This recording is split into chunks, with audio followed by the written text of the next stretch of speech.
গত কয়েকদিন পূর্বে ফরিদপুরে একটি লোমহর্ষক কর্মকাণ্ড সংগঠিত হয়েছে যা পৃথিবীর বাংলা ভাষাভাষী মানুষকে কষ্ট দিয়েছে।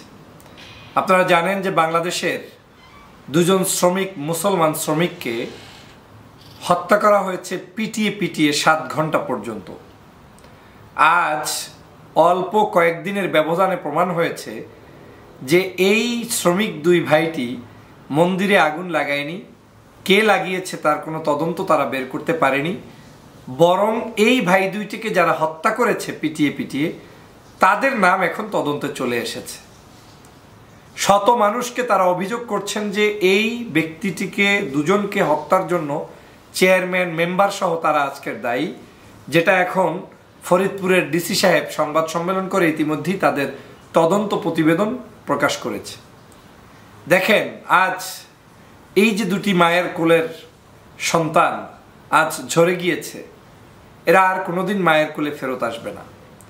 এরা আর কোনোদিন মা মা বলে ডাকবে না, বাবা বাবা বলে ডাকবে না, কিংবা মায়ের মুখে হাসি ফুটাতে কোনো সাহায্য সহযোগিতা কিংবা তাদের জন্য আর কোনোদিন কাজ করতে আসবে না। কিন্তু দুটো ভাইকে পুরো সন্দেহ করে দায়িত্বশীল পর্যায়ের লোকেরা, যেমন চেয়ারম্যান মেম্বার, এরা কখনোই তো একেবারে খেটে খাওয়া সাধারণ শ্রমিকের চাইতে আরেকটু আপগ্রেডের না হলে জনপ্রতিনিধি হয় কি করে? সেই জনপ্রতিনিধিদের নেতৃত্বে শত শত লোক তাদের উপরে আক্রমণ করেছে, তাদেরকে সেই আক্রমণ করে তাদেরকে মৃত্যুর কোলে ঢুলে পড়েছে এবং তারা নির্দোষ সেটা প্রমাণ হয়েছে। কি হয়েছে?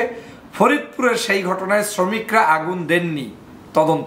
তদন্ত কমিটির রিপোর্টে আজ এটাই বের হয়েছে। সমস্ত পত্রপত্রিকায় কিন্তু এসেছে, আপনারা সেই ছবিগুলো বিভিন্ন পত্রিকায় নিউজের মধ্যে আপনারা দেখতে পারবেন যে ফরিদপুরের সেই ঘটনায় এই যে দুই ভাইকে মারা হয়েছে তারা আগুন দেয়নি। তাহলে আগুন দিয়েছে কারা? যারা এখন ঘুরে বেড়াচ্ছে, যারা এখন যাদের জন্য কি বলে অ্যারেস্ট করার জন্য সরকার প্যাকেজ ঘোষণা করেছে যে তাদেরকে অ্যারেস্ট ধরিয়ে দিন, এই ধরিয়ে দিন যাদের নামে বলা হচ্ছে, তারা আজকের হত্যা করেছে এই দুটো ভাইকে। আপনারা নিশ্চয়ই জানেন, আমি এ নিয়ে বহুবার প্রতিবাদ করেছি। ভাই দুটিকে হত্যার আগে 7 ঘন্টা পিটানো হয়েছে। পুলিশ ব্যর্থতার পরিচয় দিয়েছে, কিংবা তারা দায়িত্ব সেখানে পালন করতে পারে নাই, অনীহা প্রকাশ করেছে। তারা ঊর্ধ্বতন জায়গা থেকে অনুমোদন না পাওয়ার কারণে সেই সময় যেই হাজারো মানুষ সেই বিশৃঙ্খলা করে এই মানুষ দুটিকে হত্যা করেছে, তাদেরকে কেউ টিয়ার শেলও মারতে পারে নাই, কাঁদানে গ্যাস ছুটতে পারে নাই, কিংবা তাদেরকে সরিয়ে দিয়ে ওই ভাই দুটিকে রক্ষা করতে কিন্তু তারা পারে নাই। আপনারা নিশ্চয়ই তাদের ছবি দেখেছেন। সবচেয়ে কান্না লাগে তখন যখন তাদের বিভিন্ন ছবি দেখেছি যে তারা কিন্তু 7 ঘন্টা আগেও জীবিত, একদম তারা বসে আছে, দাঁড়ানো আছে, রশি বাঁধা অবস্থায় আছে। সেই অবস্থায়ও তাদেরকে কিভাবে তাদের উপরে জুলুম করে অত্যাচার করেন, নিমিষেই তাদেরকে শেষ করে ফেলল। ওরা কখনো ভাবতেও পারে নাই যে 7 ঘন্টা অত্যাচার করা হবে কিংবা তাদেরকে মেরে ফেলা হবে। যদি তাও ভাবতো তাহলে হয়তো ওরা ওই আগুনের জায়গায় ওই মন্দিরের আশেপাশে থাকতোই না, হয়তো তারা চলে যাইতো, কিংবা ভিন্ন কোনো ভঙ্গিতে তারা ভিন্ন কোনো ব্যবস্থা নিত বা ভিন্নভাবে বাঁচার চেষ্টা করত। কিন্তু দেখেন, ওরা যে আগুন দেয়নি তার সহজ সরল স্বীকারোক্তি হচ্ছে এটাই যে ওরা নাকি আরো আগুন লেগেছে সেটা জানানোর জন্য পাবলিককে বলেছে।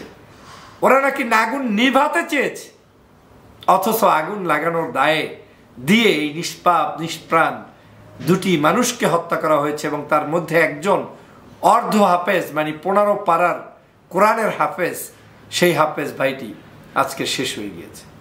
তার মায়ের সাথে একটা টকশোতে ফেস দ্য পিপলে সম্ভবত ছিলাম, তিনি স্পষ্ট সেখানে দাবি করে বলছেন যে আমার এই সন্তানদেরকে সমাজের প্রচলিত যে ব্যাড ক্যারেক্টার্স রয়েছে সেখান থেকে বের করে আনার জন্যই আমি অল্প বয়সে কাজে লাগিয়ে দিয়েছি, কারণ যুবকদেরকে রক্ষা করা যায় না, নষ্ট হয়ে যায়, পড়াশোনা করে না, আমি তাই তাদেরকে কাজে লাগিয়ে দিয়েছি। ওরা আমাকে ফোন করেছে, আমি অসুস্থ ছিলাম, আমি ওষুধ খাই কিনা আমার খোঁজ নিত। ওদের সাথে নাকি তার একদিন আগেও কথা হয়েছে, আর সর্বশেষ সেই মায়ের সাথে আর কোনোদিন ওই বাচ্চা দুটোর কথা হয়নি। আজ কার কাছে জবাব দিবেন বাংলাদেশের নাগরিকরা? 90% মুসলমানের দেশে আজ প্রমাণিত হলো যে এই মুসলিম দুটি ভাইকে যারাই সম্মিলিতভাবে হত্যা করেছে তারা নির্দয়ভাবে নির্যাতন করে নিপীড়ন করে অন্যায়ভাবে হত্যা করেছে। মূলত তারা হত্যার আসামি নয়, তারা কোনোভাবেই এই আগুন দেওয়ার ক্ষেত্রে তারা কোনো অবদান রাখেনি। মন্দিরে আগুন দেওয়ার মতো কুৎসিত পচা কাজ এটা কোনোভাবে এই মুসলমান পরিবারের এই দুটি সন্তান দ্বারা সংগঠিত হয়নি। কিন্তু তারপরেও তাকে যারা সন্দেহের বশত এভাবে নির্দয়ভাবে পিটিয়ে পিটিয়ে হত্যা করেছে, আজ তাদেরকে আর ফেরত কোনোদিন আনতে পারবেন না। এই জমিন কাঁপছে, এই আকাশ কাঁপছে, যে মানুষের জীবন কত পানির দর হয়ে গিয়েছে, যে আপনি আমাকে একটা সন্দেহ করে আমাকে যা ইচ্ছে আমাকে দুনিয়া থেকে বিদায় করে দিলেন, আমি কিছু আর করতেই পারলাম না। এটা তো আসলে হতে পারে না। প্রিয় বন্ধুরা আমার, আল্লাহর দরবারে দোয়া করতে হবে আমাদের এই প্রিয় দুটি ভাই যারা শহীদ হয়েছে, যাদেরকে মৃত্যুর কোলে ঢুলে দিয়েছে সেই সকল পৈশাচিক নির্যাতনকারী ব্যক্তিরা, যারা মেম্বার হয়েছে, চেয়ারম্যান হয়েছে, এবং তাদের সাথে যেই সকল দোসররা এই কাজটি করেছে এবং যারা এই কাজে সম্পৃক্ত থেকেছে, সকলের জন্য দোয়া করি যে আল্লাহ ওদেরকে উচিত শাস্তি দেও। দুনিয়াতে যেন অন্তত পক্ষে জনগণ দেখে যেতে পারে যে মানুষকে পিটিয়ে মারলে কি শাস্তি হয়। সেটার জন্য আমরা আল্লাহর দরবারে সেই কামনা করি। আর এই ভাই দুটির জান্নাত কামনা করি, তার পরিবারের সকলের ধৈর্য ধারণের তৌফিক দান করুক, সেই প্রত্যাশা ব্যক্ত করছি।